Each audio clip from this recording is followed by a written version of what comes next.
Bismillahirrahmanirrahim. Assalamualaikum warahmatullahi wabarakatuh. Alhamdulillahi rabbil alamin.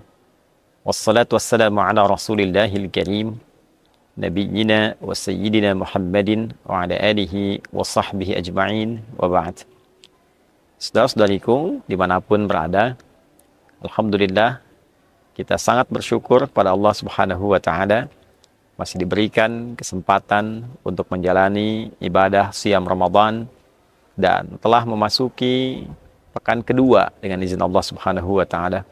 Semoga seluruh rangkaian ibadah yang telah kita tunaikan sampai detik ini berkenan diterima oleh Allah Subhanahu wa ta'ala dengan penerimaan terbaik insyaallah. Teman-teman dimanapun berada, seperti telah kita ulas di pertemuan yang lalu, bahwa di antara rangkaian ayat puasa yang sekaligus memberikan potret insan beriman dalam menjalani rangkaian kegiatan puasa dan melekatkan hukum-hukum terkait di dalamnya, terdapat satu ayat yang memberikan kesan permohonan mendalam dari setiap insan beriman, khususnya yang tengah berpuasa, untuk berdoa memohonkan segala hal terkait kebutuhan dunia akhiratnya. Itulah sebabnya satu di antara rangkaian ayat puasa di Al-Baqarah ayat 183 sampai 187 itu kita temukan di ayat 186 menyampaikan, menjelaskan, menginformasikan tentang kepentingan kita berdoa pada Allah Subhanahu wa ta'ala. Wa idza sa'alaka 'ibadi 'anni fa inni qarib ujibu da'watad da'i idza da'an falyastajibu li wal yu'minu bi la'allahum yarshudun. Muhammad sallallahu alaihi wasallam, dan bila ada di antara hamba-Ku yang bertanya padamu tentangku, untuk memohon, untuk meminta, untuk berdoa, menyeru, maka katakan kepadanya, sungguh Aku amatlah dekat. Karena riwayat yang pernah kita bahas di pertemuan yang lalu, ada yang mengkonfirmasi kepada Nabi seorang Arab Badui, apakah Allah itu jauh sehingga harus menyeru dengan kencang, ataukah dekat sehingga dapat memohon dengan lirih. Maka turunlah ayat ini untuk mengkonfirmasi. Pada intinya, teori dan kaidah di dalam ilmu Al-Quran di subtopik Asbabun Nuzul mengatakan, al-ibratu bi'umumil lafzi la bi khususis sababi. Hukum itu dapat dipahami, diterapkan, tidak berdasar atas kekhususan sebabnya, namun dapat dipahami berdasarkan keumuman lafaz dari ayat yang diturunkan yang mencakup hukum yang dimaksudkan. Maka ayat ini ketika diturunkan dan dirangkaikan dalam rangkaian ayat Ramadan, memberikan kesan kepada kita bahwa pada umumnya insan beriman, khususnya yang tengah menjalani ibadah Ramadan, akan banyak sekali menghadap kepada Allah, banyak berdoa, banyak meminta, baik itu di siang ataupun malam Ramadan. Karena itulah kemudian Allah menegaskan, fa inni qarib ujibu da'watad da'i idza da'an. Maka sungguh Aku amatlah dekat kepada hamba-Ku, mengetahui seluk-beluk yang terkait dengan detil hamba-Ku. Ujibu da'watad da'i, maka Aku akan senantiasa menjawab permohonan setiap hamba-Ku, idza da'ani, sepanjang hamba-Ku bermohon kepadaku dengan cara yang benar. Penting diketahui oleh kita semua bahwa di ayat ini Allah memberikan jaminan kepada siapapun yang bermohon, berdoa, meminta kepada Allah, bahwa setiap doa yang dimohonkan pasti dijawab. Menggunakan redaksi fi'il mudhari, baik saat itu dimohonkan ataupun ke depan saat ia siap menerimanya, atau bila memang itu tidak menjadi maslahat di dunianya, maka Allah kabulkan di akhiratnya sesuai dengan kebaikan yang dapat diterima oleh si pemohon, oleh hamba yang berdoa. Bab yang tersisa dalam pembahasan kita adalah, seringkali ada orang bermohon, meminta kepada Allah, namun merasa bahwa permintaannya belum terkabulkan. Maka apakah terdapat cara atau adab dalam bermohon, berdoa kepada Allah, sekiranya dengan itu doa kita bisa cepat terkabul, doa kita bisa terasa jawabannya seperti yang kita harapkan. Teman-teman dimanapun berada, yang pertama penting untuk digarisbawahi sehingga kita bisa memaknai dan mendalami dengan baik tentang fikih doa. Doa dikategorikan oleh Al-Quran sebagai bagian dari ibadah. Bahkan orang yang berdoa di ayat tadi yang kita sebutkan ditegaskan oleh Al-Quran dengan nama ibad. Jamak dari kata abdun, sifat bagi seseorang yang tengah menunaikan ibadah. Sifat bagi orang yang tengah mendekat kepada Allah lewat proses kebertuhanan ia kepada Allah, menyembah Allah, beribadah kepada Allah Subhanahu wa taala. Itulah sebabnya kata abdun juga terdapat turunan utama dari kata abada. Abada ya'budu. Subjeknya disebut abid, sifat utamanya disebut abdun. Yang disembah disebut dengan ma'bud. Kita menyembah Allah, kita katakan iyyaka na'budu wa iyyaka nasta'in. Di dalam Al-Quran, surah Ghafir atau surah Al-Mu'min, surah ke-40 dalam urutan Al-Quran, di ayat ke-60, kita temukan diksi yang sangat jelas ketika Allah menyampaikan, innal ladzina yastakbiruna an ibadati sayadkhuluna jahannama dakhirin. Orang-orang yang memiliki rasa angkuh, merasa hebat, merasa punya segalanya, sehingga dengan itu ia menyimpulkan tidak perlu berdoa kepada Allah. Doa di sini digambarkan, disampaikan dengan kata ibadah. Jelas sekali. Innal ladzina yastakbiruna an ibadati. Orang-orang yang angkuh, yang sombong, tidak mau bermohon kepada aku, kata Allah, maka ia seakan menyiapkan dirinya untuk memasuki neraka jahanam dalam keadaan yang hina. Ya.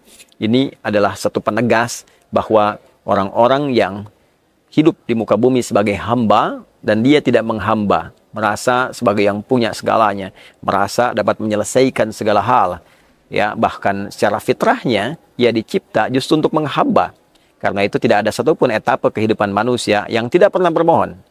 Pasti sepanjang manusia hidup akan ada bagian dari kehidupannya yang mengharuskan, memaksa ia untuk bermohon, meminta, berdoa untuk menunjukkan bahwa ia seorang hamba, seorang yang butuh, seorang yang lemah, dan puncaknya ia bukan Tuhan. Dengan kata lain, bahasa singkatnya, seakan-akan orang yang tidak butuh pada apapun, merasa kuasa, merasa hebat dengan pribadinya, seakan-akan menempatkan dirinya pada posisi layaknya Tuhan. Dan ini yang menjadikan ia terhina di hadapan Allah Subhanahu wa ta'ala. Teman-teman, layaknya ibadah, maka doa punya adab. Seperti ibadah lain pun punya adabnya. Sholat, ibadah, sholat ada adabnya, ada caranya. Bagaimana bisa khusyuk ketika diikuti seluruh rangkaian ketentuannya. Bagaimana bacaan Al-Quran bisa benar, menghafalnya bisa cepat ketika diikuti adabnya. Pun demikian doa ketika Al-Quran menyebutnya sebagai ibadah, maka bila doa kita ingin cepat dijawab, ikuti caranya, ikuti adabnya. Di antara adab-adab berdoa, yang pertama teman-teman sekalian, yang paling penting adalah mengarahkan keperluan doa kepada ibadah. Ini poinnya. Ketika kita meminta pada Allah Subhanahu wa ta'ala, walaupun yang kita minta aspek kehidupan dunia, maka arahkan dunia ini untuk kepentingan ibadah kita. Itu cara utama yang paling cepat mengabulkan doa yang kita mohonkan. Contohnya begitu banyak di dalam Al-Quran, seperti doanya Nabi Zakaria alaihi salam ketika bermohon kepada Allah meminta keturunan. Maka beliau memohon diabadikan di Quran surat Maryam itu ya dengan mengatakan, ya Allah, ini fisikku telah mulai letih, rambutku telah memutih, washta'ala ra'su syaiba wa lam akum bidu'aika syaqiyya, dan aku tidak putus berdoa kepadamu ya Allah. Untuk apa? Ya, tujuannya adalah yarithuni wa yarithu ala Ya'qub, untuk bisa mewarisi dakwah yang aku turunkan, yang ditugaskan aku untuk berdakwah, mengajak manusia pada kebaikan, untuk beribadah kepadamu. Ya Allah, bukan sekadar aku minta keturunan, karena orang lain pun meminta. Tapi aku menginginkan keturunan ini agar niat ibadahku dalam berdakwah bisa diteruskan. Nah, ini bermohon dengan mengarahkan kepentingan kita kepada aspek ibadah.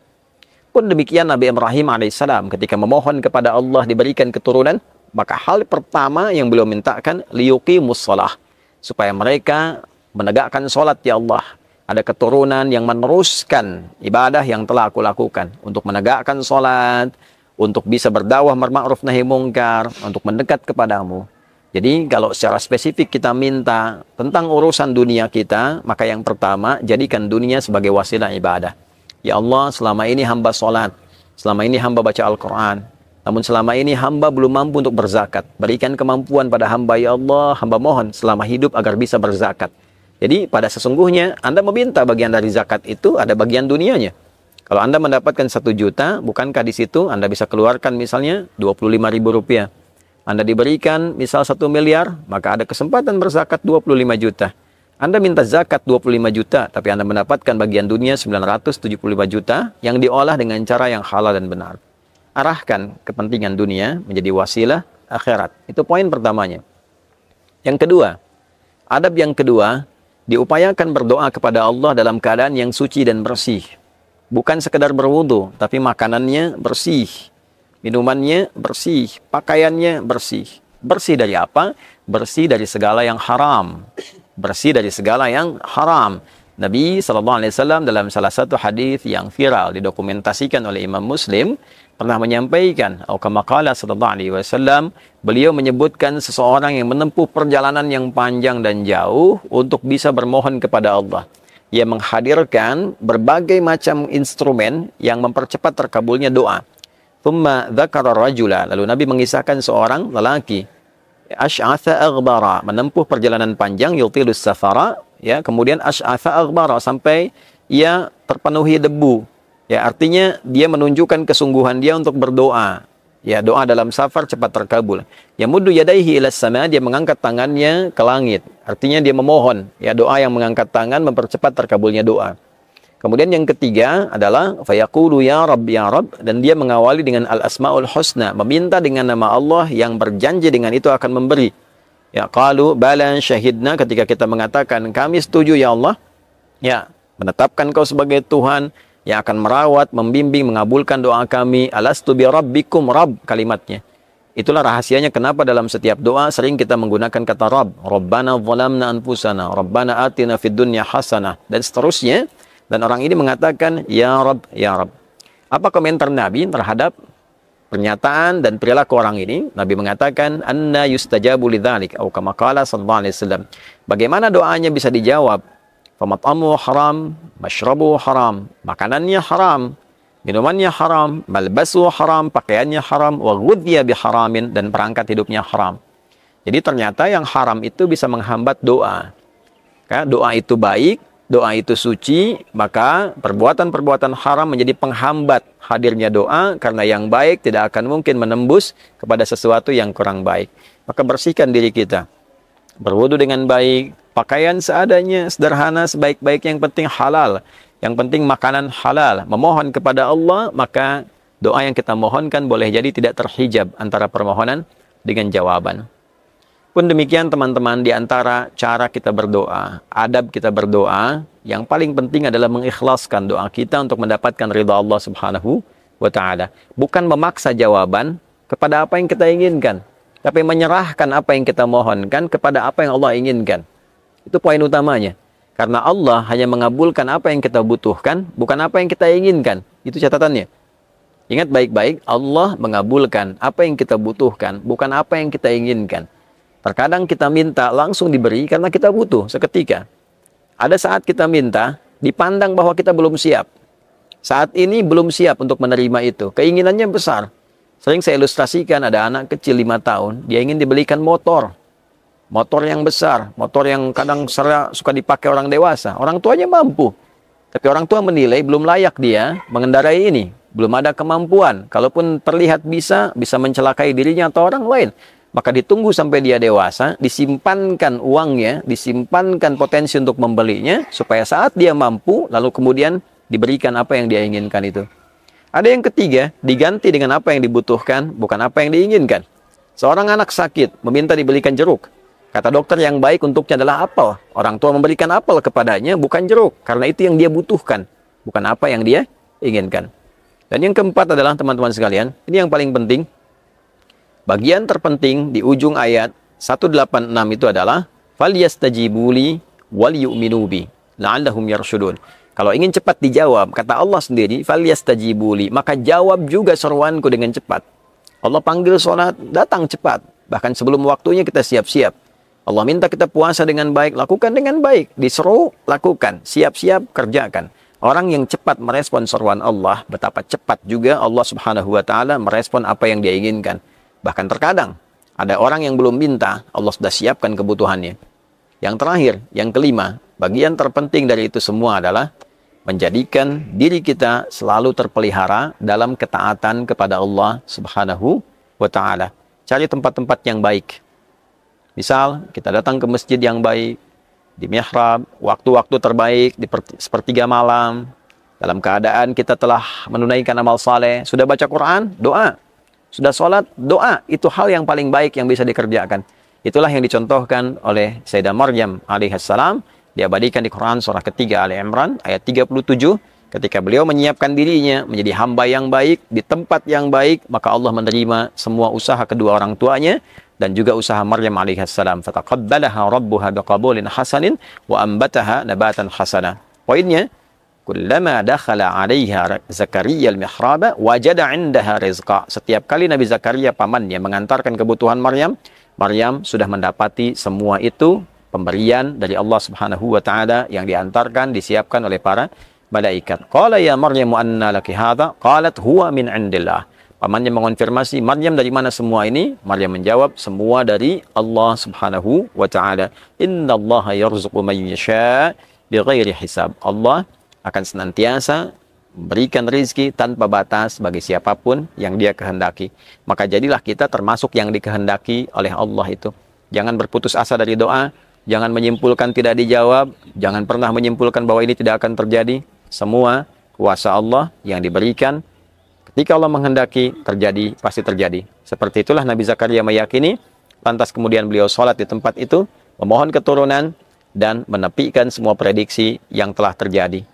Kata orang tidak mungkin punya keturunan, kata orang istrinya divonis monopos dan mandul, kata Allah terjadi dan terjadi, sholat di situ, dikabulkan, dan mengandung istrinya, melahirkanlah seorang anak yang diberi nama Yahya.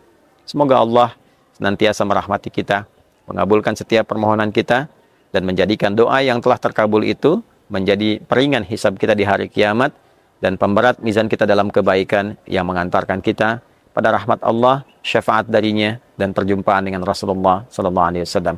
Allahumma rabbana atina fid dunya hasanah wa fil akhirati hasanah wa qina adzabannar. Wa sallallahu ala sayyidina Muhammad wa ala alihi wa sahbihi ajma'in. Wa akhiru da'wana alhamdulillahi rabbil alamin. Adi Hidayat Mira. Assalamualaikum warahmatullahi wabarakatuh.